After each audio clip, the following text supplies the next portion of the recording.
When you're hiring, it feels amazing to finally close out a job search. But what if you could get rid of the search and just match? You can with Indeed. If you need to hire, you need Indeed. Indeed is your matching and hiring platform. With over 350 million global monthly visitors, according to Indeed data, and a matching engine that helps you find quality candidates fast. Ditch the busy work. Use Indeed for scheduling, screening, and messaging so you can connect with candidates faster. And Indeed doesn't just help you hire faster. 93% of employers agree Indeed delivers the highest quality matches compared to other job sites, according to a recent Indeed survey. Leveraging over 140 million qualifications and preferences every day, Indeed's matching engine is constantly learning from your preferences, so the more you use Indeed, the better it gets. Join more than 3.5 million businesses worldwide that use Indeed to hire great talent fast. And listeners of this show will get a $75 sponsored job credit to get your jobs more visibility at Indeed.com/Blue Wire. Just go to Indeed.com/Blue Wire right now and support our show by saying you heard about Indeed on this podcast. Indeed.com/Blue Wire. Terms and conditions apply. Need to hire? You need Indeed.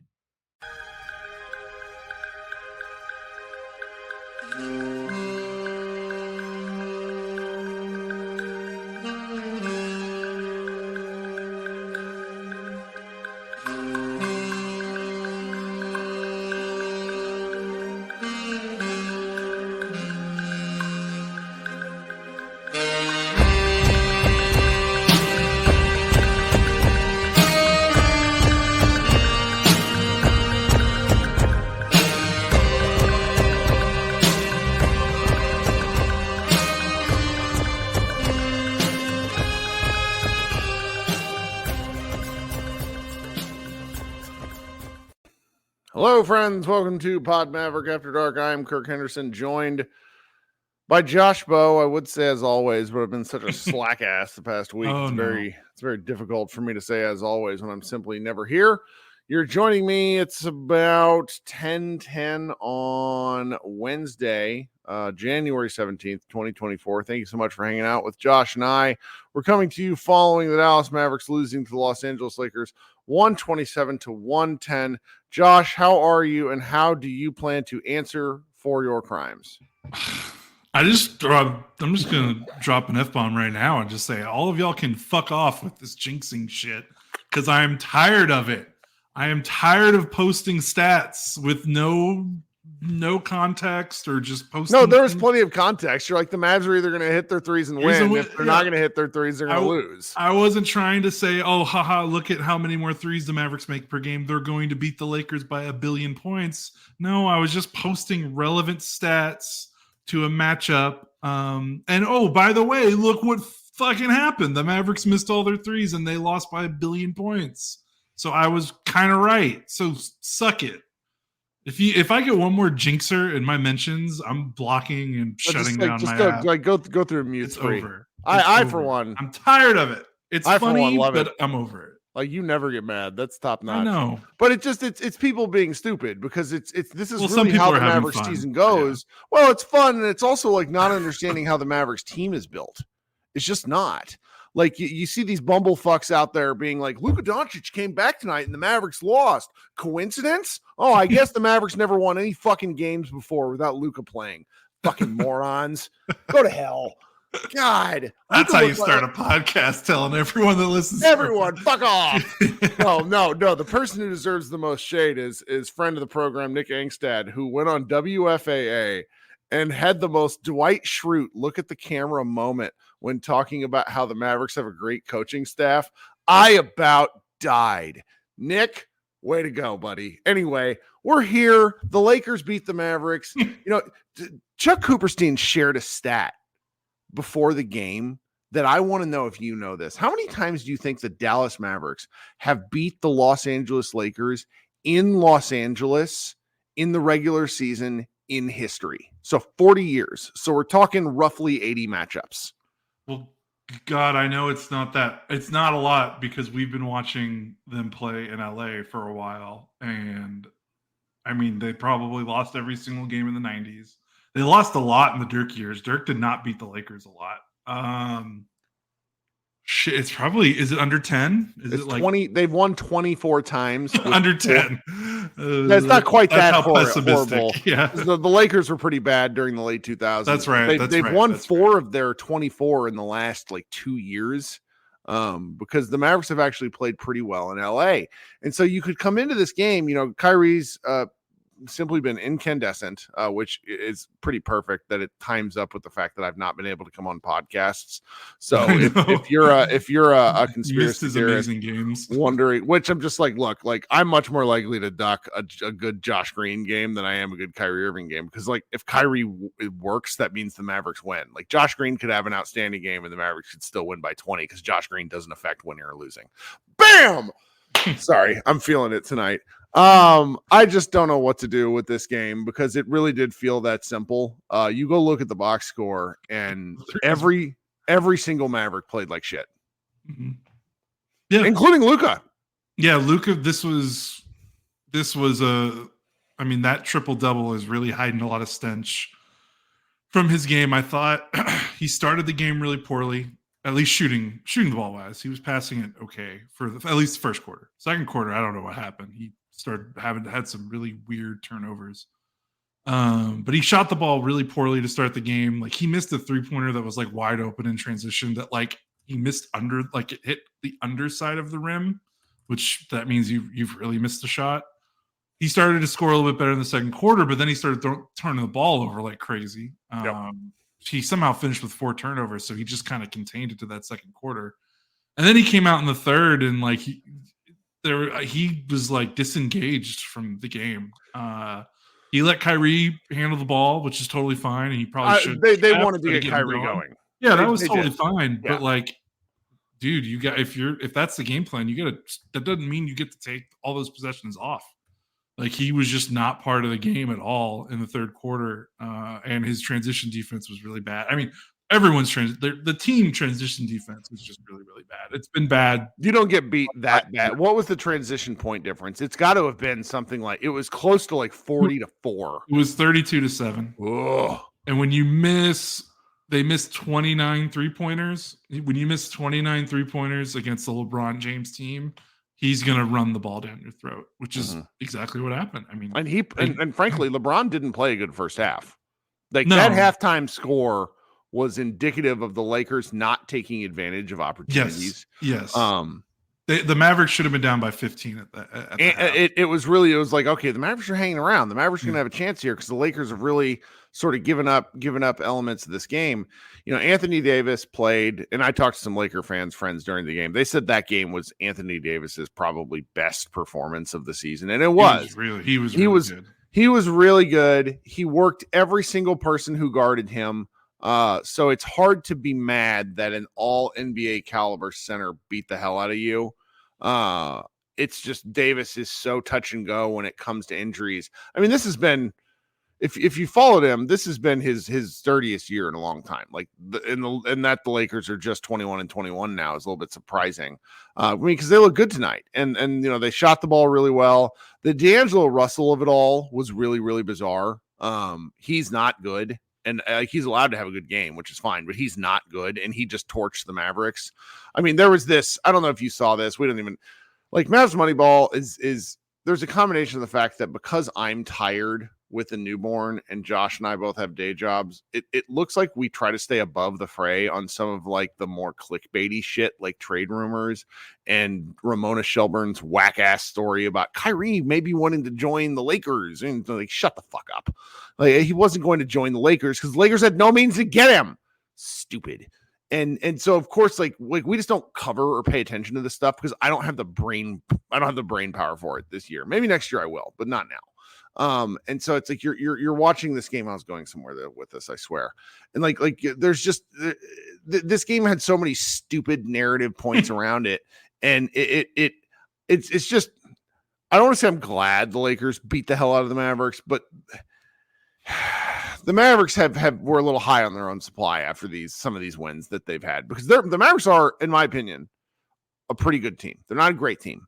I have said I think that their goal should be to avoid the play-in.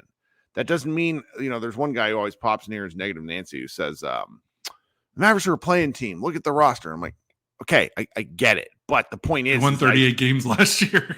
They could, you win 6 more, you avoid the plan. Like, I'm sorry. It's like, I think the Mavericks are capable of that. And it's just there was enough about this game to where it was like sort of set up from failure in advance, particularly with the way the first quarter went. I kind of blame myself because like the Mavericks gave up a 13-2 run when I turned on the game, and I'm like, oh, okay, it's my fault. The old Dalton Trigg thing. And I don't really know where to go with this game. It feels like a little bit of a waste of time. Like there've been some of these games the past few weeks where, oh, we got to be mad at Jason Kidd. And I'm like, what does Kidd do in this game? Like, what could he do differently? Like he can't make them get back on transition D, So I don't think Jason Kidd's decisions could have won them this game, but there were some things. First off, I wanted you circle back to D'Angelo Russell. Like that kind of ties into it. So, he's a great scorer. Like I'm not surprised he scored 29. It was kind of this was kind of a perfect matchup for him because he's an all offense guy. He can't play any defense. And the Mavericks, you would think with Kyrie and Luka that they would be able to exploit him a little bit more, but I thought they weren't able to take advantage of that matchup very well. And then the other end of the floor, there's no Josh Green, no Dante Exum, Derek Jones. You're starting Kyrie, Luka, and Tim. That's not a defensive trio that's very fearsome, I would like to say. So Russell kind of had his way on offense because the Mavericks were out of guards to guard him with. I mean, you put Derek Jones on him. Okay, who's guarding LeBron? Like it was just the Mavericks just didn't have the matchup, which is why I want to go back to Kidd and coaching because you have no Exum, you have no Josh Green. So you're short defensive perimeter players. Basically, Jones is your only one in the normal rotation. So Kidd had two options. He could double down on trying to outscore the Lakers and play Seth Curry and Jaden Hardy, or maybe you go a little deeper into your bench. You play someone like AJ Lawson, a little more athletic, a little more size. You sacrifice some offense to maybe give you some energy and defense. And he went with Curry and Hardy. And he played Curry 5 minutes. Is Steph Curry good at basketball? I don't know. That dude, he got monstered or something. He looks like he has gone through the washing machine. He is. Yeah. He I get that he volume is a thing when you're a shooter, but what the? He's not making shots. Him and Hardy combined for 7 points in 25 minutes. Hardy played 20 minutes, 1 of 5 from 3, -7. Both of their defense, both of them played pretty poor defense. D'Angelo Russell was able to kind of get whatever he wanted. And it was just a little it was pretty obvious Kidd, playing AJ Lawson 20 minutes wouldn't have changed the results of this game. But I could maybe understand the process a little bit better because you're missing Exum and you're missing Green. He doubled down on offense instead of trying to find some ways to get some stops, which is kind of surprising because Kidd, for all we know, is supposedly a defensive first coach, but he played offense first all night. They played small. Maxey played 21 minutes.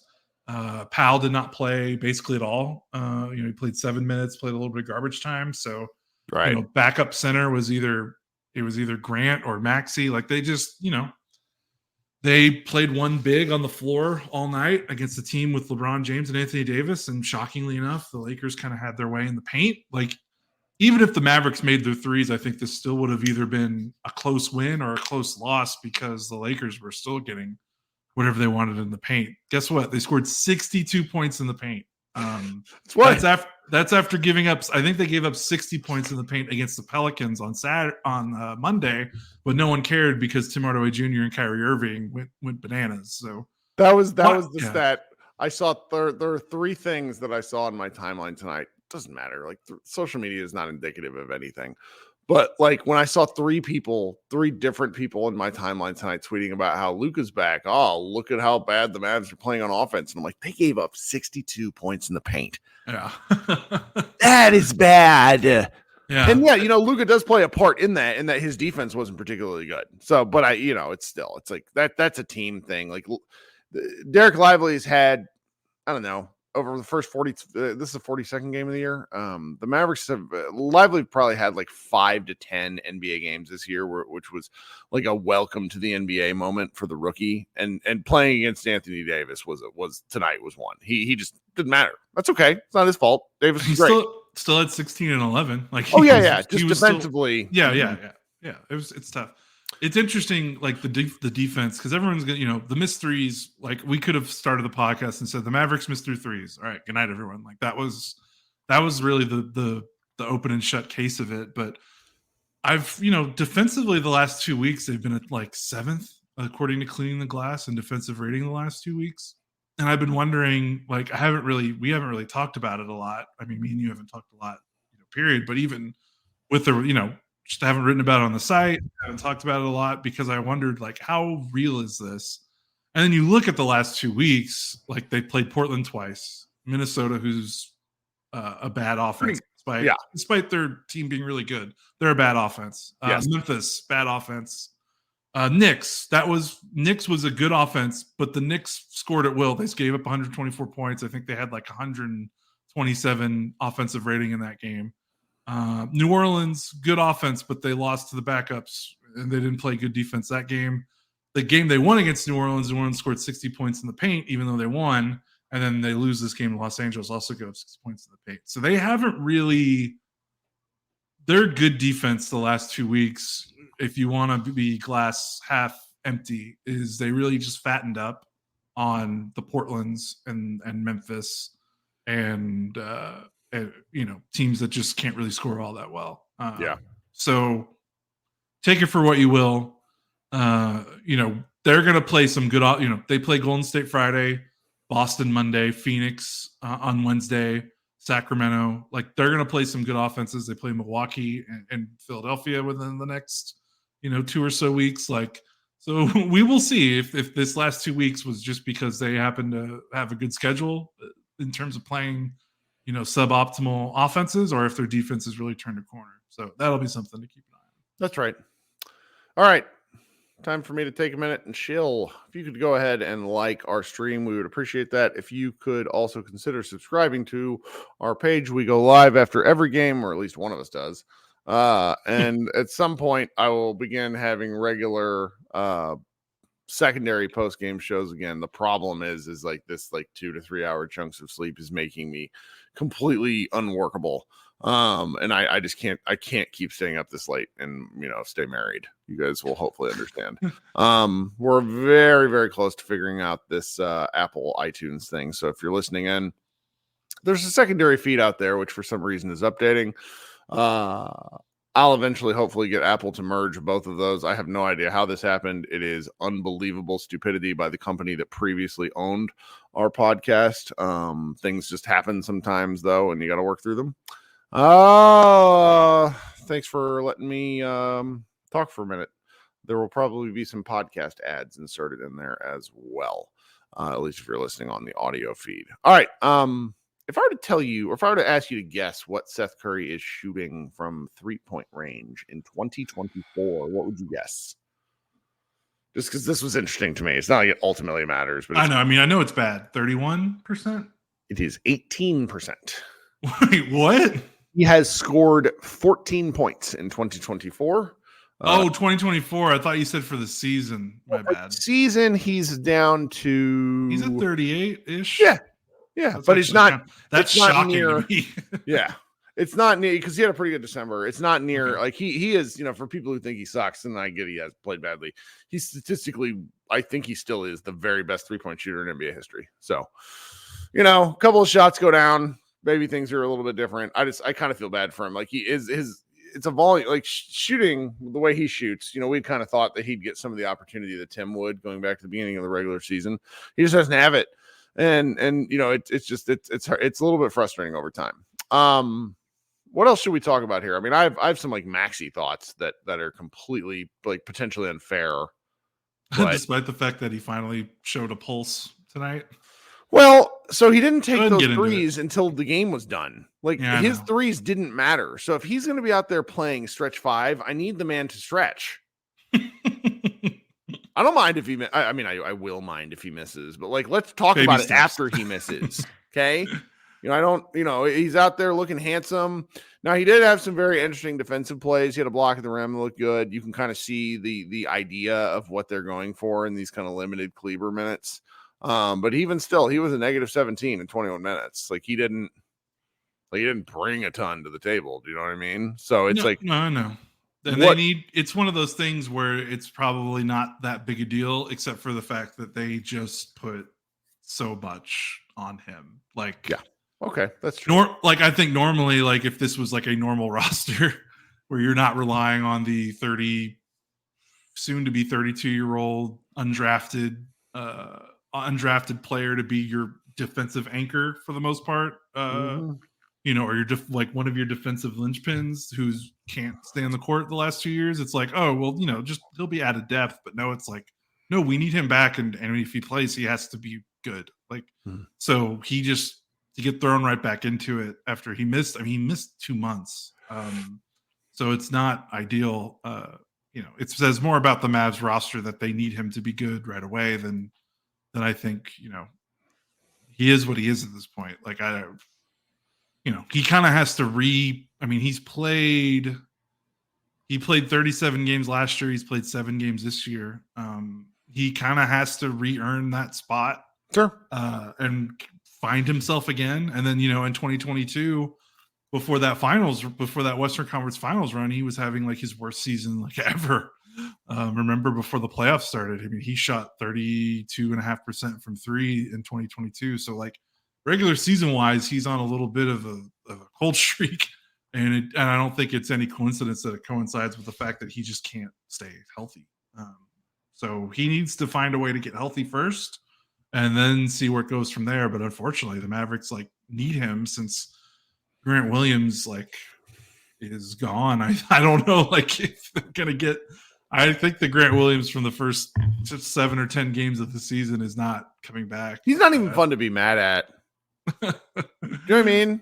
Yeah, I know what you mean. Like, it's sad. He had this quasi non-incident with Torian Green where he got where he drew a flagrant foul, and it was just like, I think I've made this reference before, but if I haven't, I hope it hits true with old people that listen to the old people that watched WWE in the late 90s, early 2000s. He behaves like D'Lo Brown. of various wrestling factions, but between the head and the just the flamboyant bullshit, and then not being particularly interesting to watch, that's Grant for me. And maybe the unearned swagger, despite being, because he was he was in the Nation of Domination. He was the fourth. He was the fourth best guy. He was actually a really good wrestler, but in terms of billing, technical, unbelievably technical, but just not. He was with The Rock and Farouk and such a badass group. I was the dude in the crowd being yeah, that gift that's out there. Yeah, the 12-year-old raising his hand, raising his fist. I feel bad for Grant, man. Yeah, it's a little sad that he's had 15 points in the last 2 games, and it's that feels like he went 3 of 7 against the Pelicans, 1 of 4 from 3, scored 7 points. He had 7 assists, which was kind of nice, and it was wow, he's back. When the preseason expectation for him was can he be a 10 to 12 point scorer? Did I say Torian Green? My God, say Torian Green. I was just gonna let you have it. It's one of those nights. I'm sorry. Joe pointed out where he said Torian Green hasn't been a name since Joakim Noah was at Florida. Oh my God, I'm old. Torian Prince. Sorry. It's a pretty good pull, though. No, my brain is filled with so much useless information. I could log on right now and find where the bobbleheads are in Fallout 3. That game was released in 2008, I think. I haven't played it in 12 years. Just useless information throughout my brain. This just probably strikes me as one of these games that you chalk up and you move on. We know what the Mavericks' weaknesses are. And I think when you see a trade today, like the Pascal Siakam trade, it throws everyone into a dither because there are Mavs fans quite reasonably that are like, when you have a guy like Luka Doncic, you need to go for it every year. The problem is they went for it repeatedly in the past and fucked up every time. Like the fact that we're like, oh, well, maybe we could reunite for Dorian Finney-Smith. I can't express to you the rage I will feel if we send out a first-round pick for Dorian Finney-Smith in the year of our Lord 2024. Don't care how good he's playing. Like you cannot do this. He's not playing well right now, by the way. Like, are the Mavericks like it comes down to this? Are the Mavericks going to win a championship this year? Yes or no, Josh? No, that's not a crime. This is where we are. When you miss the playoffs one year, the next year it's going to be harder. And they've taken real steps. Now, when you have Luka, I hear what you're saying. The right path can get you there. But if you don't see it, you don't see it. I don't think you mortgage your future every time. I just don't. No, unless it's like, for me, like I would have mortgaged my future for Siakam, but I'm Siakam pilled. Like I'm just a big Siakam guy. And when we see what the Pacers gave up, even if it is flotsam first rounders, the Mavericks don't even have those to give up. No, they don't. So yeah, like it was just a matter of, they couldn't afford that. So, there's some options. It's, it depends on what kind of move they make.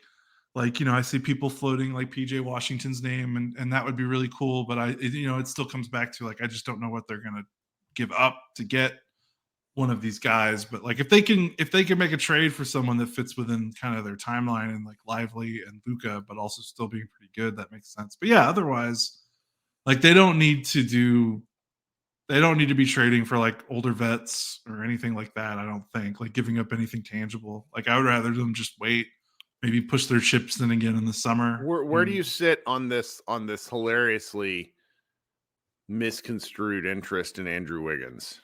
Oh my God, no. No. What if I told you guys that Andrew Wiggins has shot the ball worse than Grant Williams? Yeah, he's been a significantly worse NBA player than Grant Williams this season. I mean, I'm not sure if I agree with that because I think he gets more chances at volume than Grant Williams. Yeah, but in terms of like impacting winning or losing, he has impacted a lot of losses for the Warriors. And everyone's like, well, we can, and so the fans who are very the fans who are very into him are very much approaching it like a toxic relationship where it's like, I can fix her. No, you can't. The Timberwolves owner who paid him his first supermax basically said, I'm giving you this with the understanding that you're going to continue to play hard. Yeah. I mean, he was a disappointment in Minnesota. He played what? Like good. He's had 1.5 good years. He's had 1.5 good years of basketball. That's the playoff run was legit. And then like he was not good last season. Nope. I know he's going through stuff, but like, not me holding it against him. No, but like that is an a NBA fact. team, like if he's going through something that's affecting his performance, you can't trade for him until he figures that out. And you don't want to be the team that has to try to fix it. You want him to be fixed beforehand, like or feel like he's figured that out. But I mean, he makes sense from a size wise, but like the contract, like he's not playing well. It's just I would just rather them. Like, if it's coming down to that, it's like, why make that move now when it's not going to guarantee you that you're going to be one of the top 3 in the West? Like, you might as well wait. His contract is that bad. Yeah. Like, for me, I was so into the Pascal idea because I believed if they traded for him that they could be a top 3 team in the West. Like, if you're trading for Wiggins, like, you got to hope that he turns it around. Like, that's not. I don't need a team with limited assets to be trading for someone that like can hope that they can turn it around. Now I understand that because of their limited assets, they kind of have to go after these like fallen angel depreciate asset, but this is this is too far gone. Like it's just, that's just really, really tough. I just don't see a way, I just don't see a way it makes sense. Why risk your cap and your tax and like be close to the second apron for that guy is just I don't see Yeah, I'm just trying to think. I mean, I've not been around for a couple of games. I've And been the schedule's gonna pick up pretty soon. Have you seen the schedule for the rest of the month in February? It's tough. And they're sitting here. The Mavericks are sitting here at 6 games over 500. This is why the stacking of wins was so like what's coming up next for them is why the stacking of wins is so important. And we're going to get to this point. At least I think we're going to get to the point where people sort of miss where the hardcore fans are. It's like kind of start to take for granted what 6 games over 500 would mean for the full season, be 44 and 38 as opposed to the 38 and 44 they were last year. And teams just don't take huge jumps year in and out. Like you don't see double-digit win total jumps. Is it possible that the Mavericks get to 48 wins? Yeah, but I think 44 is likely. And if they play 500 ball the rest of the season, that's going to drive our fan base nuts. But it's also going to they're going to make the playoffs. Yeah. So. And I don't say that to like Debbie Downer. Like you're being positive. I have fun watching these games. It's like they play a little bit of it. They played a little bit of a soft schedule, and they mostly took advantage of it. I know that sounds crazy saying this out loud, guys, but you scroll back through the loss records, and the ones that really stick in your craw are the 2 from the homestand. The New Orleans loss was stupid. The Memphis loss was stupid, but splitting with New Orleans, I think, is important. You keep rolling back through these losses, and there's the other Memphis loss, that Oklahoma City loss where the Mavericks came all the way back. Those sort of stink. The Cleveland loss where they had a 20-point lead in the second half. Other than that, I don't, like we talked. That's like 6 of their. What is it? What are they right now? That's probably 8 of their 18 losses that you think that maybe the Mavericks should have won. Well, look, if they're 32-10 instead of 24-8, they're the best team in the West. Like that's not a thing either. I think, yeah, that's right. Because the best team in the West is 29-11. Like it's just like I'm just trying to be like realistic with a side of positive, and so that's just sort of where I am right now. We'll see where they go. I can hear my wife took the dogs upstairs tonight. She's like, they're just going to bark during your show. And I can hear them wrestling, like as if. Anyway, do you have anything else we should talk about? No, I don't think so. Because, knowing the Mavericks are going to come right back and hit, 25 threes against the Warriors or something. That's not a jinx. I don't know. Maybe they lose. Well, the Warriors game is up in the air right now because they suffered. Oh, that's right. I do think we end up playing the Warriors on Friday because but they suffer like one of the most well-liked coaches in European basketball. I don't even want to try to pronounce the man's name and be disrespectful here, but every single European basketball player seemed like had kind words to say about him. Really, like he apparently and his death was tragic, not only because he died, period, but it was also like it was kind of the situation was just exceptionally sad. I mean, it was at a team dinner, it seems like. And so who knows if the Warriors play Friday.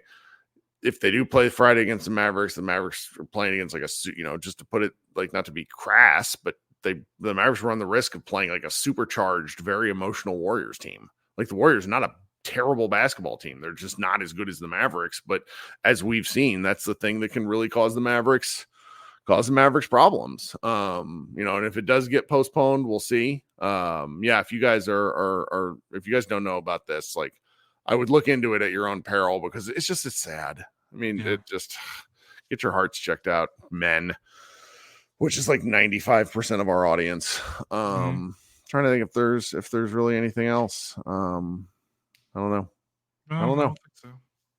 All right. Well, we'll be back. I'm not going to do a live show. I said I was gonna. I'm not. I'm tired. I don't like. I'm sure some people would really like an outlet, and I apologize. I just don't have the juice to keep going. I may be able to do it Friday, but like then I have these these youth Saturday morning sports schedules that are just like a punch in the dick sometimes. Whenever we close up, people don't know this, but like you and I continue to work for at least another hour after the show ends, and then if the show ends at 12:30, that means 1:30, and then I'm up at 6:30, and it's like I just can't keep doing that. can't keep doing that. Anyway, I'm really, really sorry, guys. I will try to get better about this. I miss doing live shows too, because frankly, they're good for us. They're like Josh and I, I like doing them, and then they are helpful to our show in general. So, all right, we'll be back Friday. I really apologize. It's my fault that the Mavericks lost and that I'm not doing a live show. So we'll be back. Everybody have a good night, and I will talk with Josh on Friday. Go Mavs.